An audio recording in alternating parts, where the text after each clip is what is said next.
तांदूळ आणि उडीद डाळ हे भारतीय आहारात, विशेषतः महाराष्ट्रीयन आणि दक्षिण भारतातील खाद्य संस्कृतीत अत्यंत महत्त्वाचे घटक आहेत.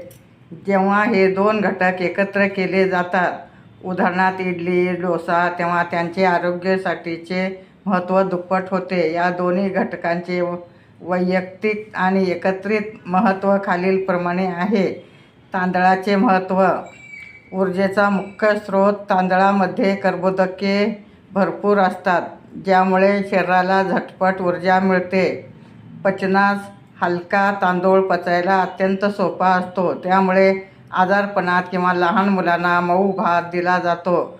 ग्लुटेन मुक्त. तांदूळ नैसर्गिकरित्या ग्लुटेन मुक्त असतो, ज्यामुळे ॲलर्जी असणाऱ्यासाठी हा उत्तम पर्याय आहे. उडीद डाळीचे महत्त्व. प्रथिनाचा खजिना. उडीद डाळीमध्ये प्रोटीन भरपूर प्रमाणात असते, जे स्नायूंच्या बळकटीसाठी आवश्यक आहे. लोह आणि फॉलिक ॲसिड यामध्ये लोहाचे प्रमाण जास्त असल्याने रक्तातील हिमोग्लोबिन वाढण्यास मदत होते. फायबर समृद्ध. उडीद डाळीतील फायबरमुळे पचनक्रिया सुधारते आणि बद्धकोष्ठतेचा त्रास कमी होतो. एकत्र वापरायचे फायदे आहेत.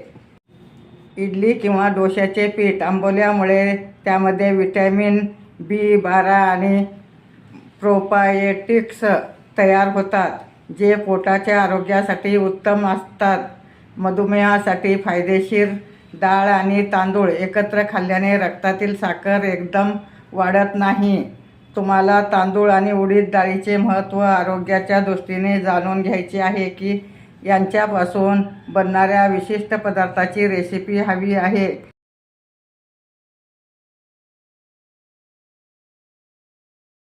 नमस्कार, मी सौ निर्मला आपशिंगेकर.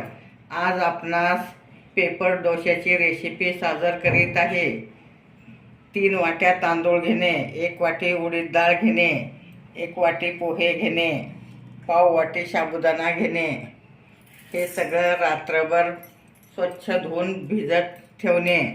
2-3 पाण्याने धुवून घेणे. आता हे रात्रभर मी भिजत ठेवणार आहे.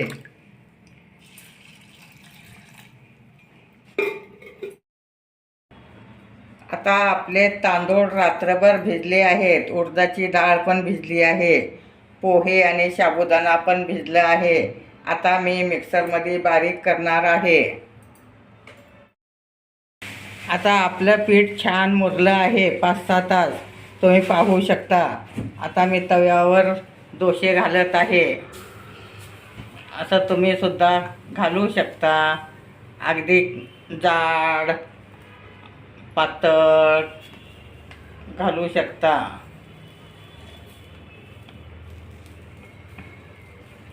अशा टाईपमध्ये तुम्ही हे करू शकता. वर थोडं झाकणे म्हणजे लवकर होतं.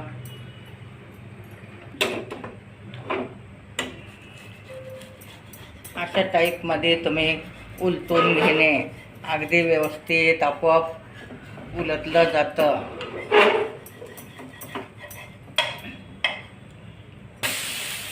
परत झाकून ठेवणे.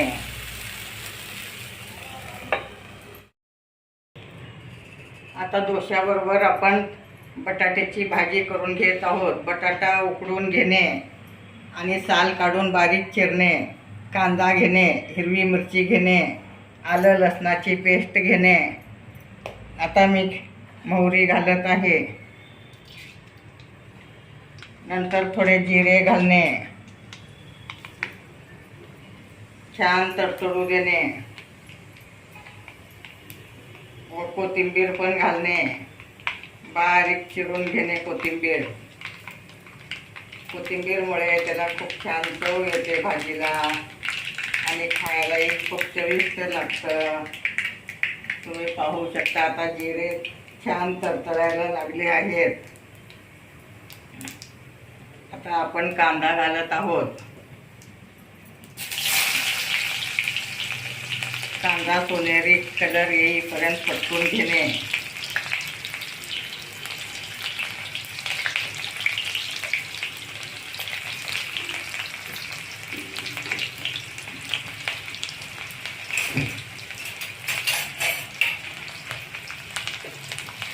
अशा टाईपमध्ये कांदा पण सोनेरी कलर झाला आहे.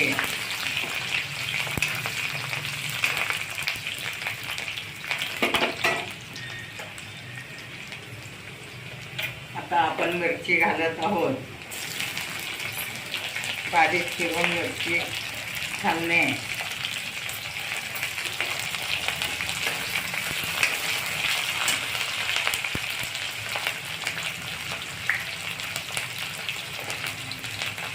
आता कढीपत्ता घालणे.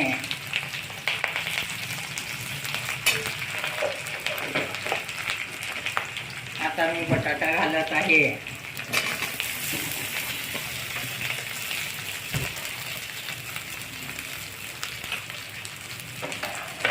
चवीपुरतं मीठ घालणे.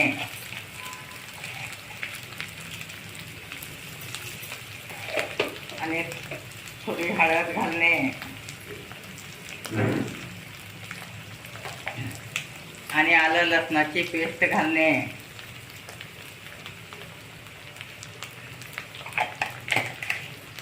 आणि छान परतून घेणे. सगळ्यात शेवटी नंतर कोथिंबीर घालणे. आता आपली बटाट्याची भाजी तयार आहे, तुम्ही पाहू शकता. डोश्याबरोबर खायला बटाट्याची भाजी तयार आहे. आता आपला डोसा पण झाला आहे. अशा टाईपमध्ये तुम्ही पाहू शकता. आता मी दुसरा डोसा घालत आहे. दुसरा सुद्धा डोसा असंच घालणे. पाणी लावून तवा पुसून घेणे आणि तेल न लावता डोसे करून घेणे.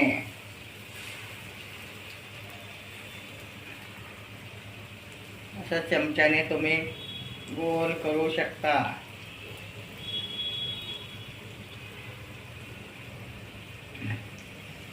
वर परत झाकणे. झाकल्यामुळं डोसे छान लवकर होतात. आता आपली बटाट्याची भाजी पण तयार आहे.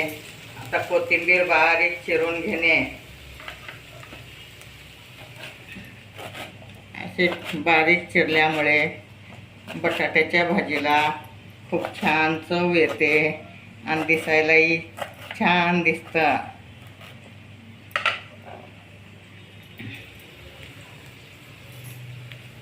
असं झटपट होणारी ही रेसिपी आहे. डोश्याबरोबर बटाट्याची भाजी पण तयार झाली आहे. आलं लसणामुळे त्याला खूप छान चव येते आणि खायला पण खूप चविष्ट लागतं. ओलं खोबर घेणे, पुदिना घेणे, कोथिंबीर घेणे, थोडं पंढरपुरी डाळ घेणे आणि थोडी मिरच्याची पेस्ट घालणे बारीक केलेली आणि थोडं मीठ घालणे. आता आपण थोडं मीठ घालत आहोत. त्यात मिरच्याची पेस्ट घातली आहे. मीठ घालून आता हे मिक्सरला फिरवून घेणे. अशा टाईपमध्ये तुम्ही काढून घेऊ शकता.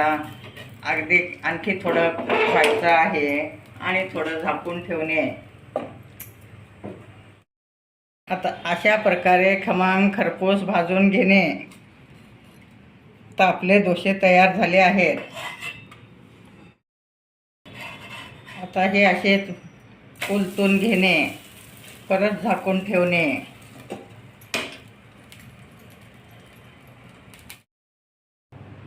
गरमागरम डोसे तयार आहेत. बटाट्याची भाजी पण तयार आहे. पुदिना चटणी तयार आहे. तुम्ही गरमागरम डोसे खाऊ शकता.